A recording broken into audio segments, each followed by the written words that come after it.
The Panasonic Lumix G9 is a fantastic camera for videographers, and by entering the correct settings, you'll be able to capture some incredible cinematic footage. If you're looking to learn all about wedding filmmaking or Panasonic Lumix cameras, then please start off by subscribing and clicking the bell. So today I'm going to take you through the settings we use on our G9 to get some lovely cinematic shots. Just make sure your firmware is version 2 or later and you're good to go. What we've done here is we've reset our camera to its factory standards. So basically it's just like a brand new camera. So I'm going to switch it on. It's asking me to set the home area, so we're going to show it that we're based here in the UK.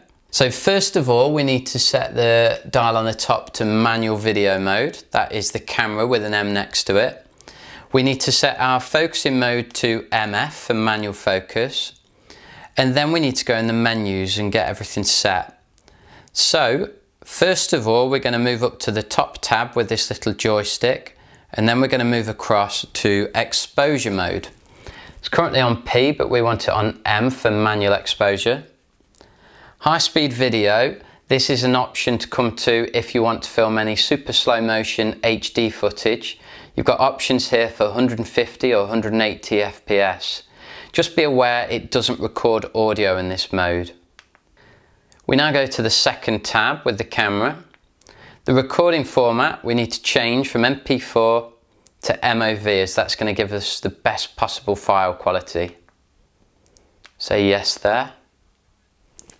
The recording quality, we like to change it to 4K, 8-bit, 25p.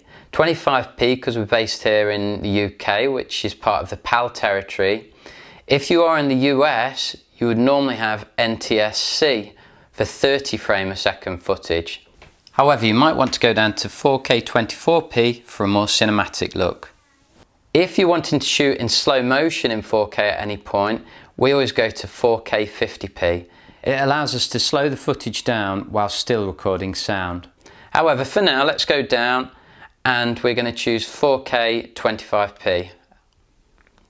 Continuous AF, we switched that off as we're not big fans of the continuous AF on the G9. The photo style, we like to use natural, and we like to take the contrast down to -5, the sharpness to -5, noise reduction we take down to -3, and saturation to -2. Gives us a lovely image that looks great out of the camera, and it's still flat enough that we can add some color grading if we want to. And now we go down the menus, right down to mic level display. We switch that on, and that means that we get a nice display in the corner of our screen to show our audio levels. Back to the menus.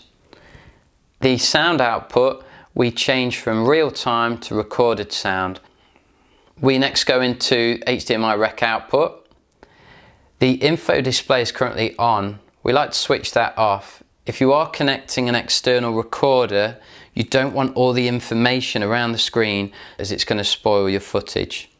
If you do want to export in 10-bit, this is where you come. However, we'll just leave that on 8-bit for now.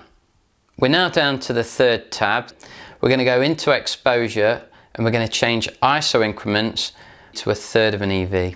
Just gives us much finer control over the ISO values we can use. Extended ISO, we switch that on. The AF AE lock refers to this little button here. We like to change that to AF on. I'll explain why later. Manual focus assist here is currently set that it appears as you move the focus ring around. Sometimes it's not what we want, as we move it accidentally and it comes on, it's a bit distracting. So we change it to this one. That means it will now only come on when we press this button here. The display is currently PIP or picture in picture. We change that to full, which means it will fill up the whole screen. So function button set, that is where we can customize all of these FN buttons that are situated around the back and the front of the camera.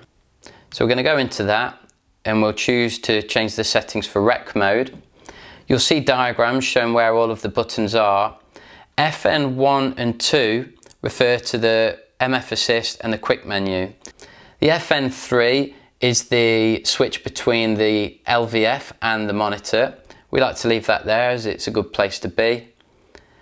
FN4 we like to change to X-Tele converter mode. So we're going to find that. And there it is, so we'll switch that on to FN4. FN5 we're going to change to zebras, as zebras are a feature we use a lot to get our exposure looking good.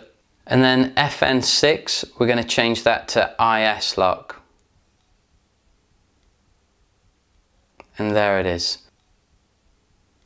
That's all of our options set, so we're going to go back. And then we'll move down to the dial set, and we're going to change the setting for control dial assignment.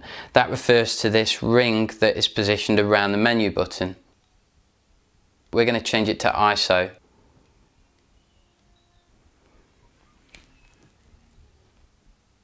Our peaking we switch off, and our histogram we switch on. And we position it in the bottom right corner of the screen so it's present but it's out the way. Guidelines we switch to thirds, which will help us to nicely compose our shots.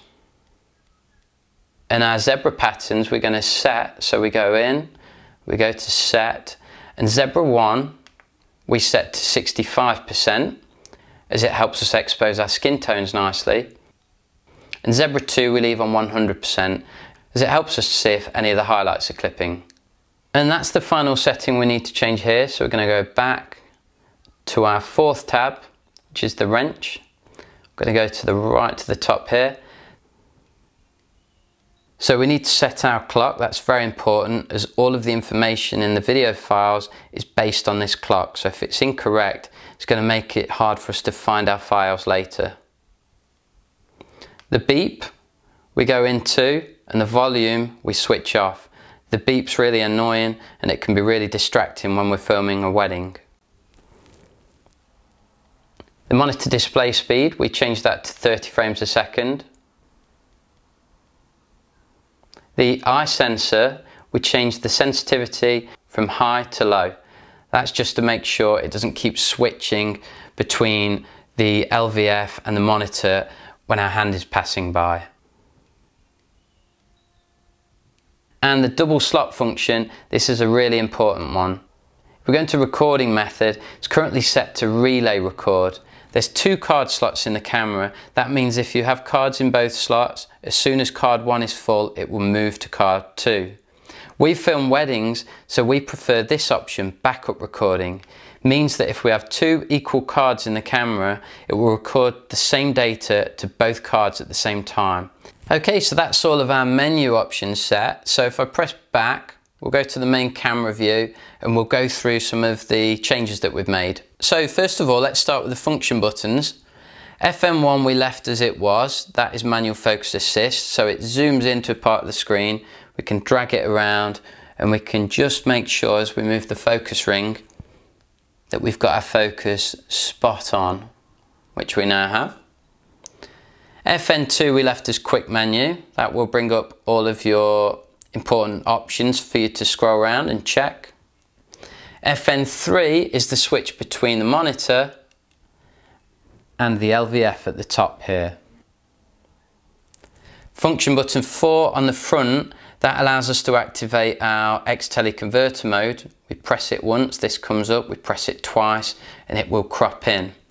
It's a great way of getting a bit closer to the action and you're still able to maintain your 4K resolution. It's really useful to us when we're filming weddings. And FN5 operates zebras. So each time you press it, it will go through all your different zebra options. So 65% is ideal for us when we're exposing for skin tones. If we move this dial here, which we set to control our ISO, we can up the ISO until we start to see zebras on the face of the character. As soon as we start to see zebras, we know that we're correctly exposed for good skin tones. The other point to mention is if I purposely make the shot out of focus, wherever the box is positioned, you'll see there's a little box on the screen. If we press this button here, AF lock, it will very quickly adjust the focus to that spot. And it's great because we can quickly lock onto a target when we're filming a wedding and know that we've got really accurate focus. If we then want to control manually, we just move the ring, and it gives us a great combination between quick single autofocus and then manual control should we need it. Well, I hope you've enjoyed the video. If you have any questions about the settings we've gone through today, please just pop them in the comments below and I'll get them answered. Also, subscribe while you're here because we've got loads of great content coming soon, and we'll see you next time.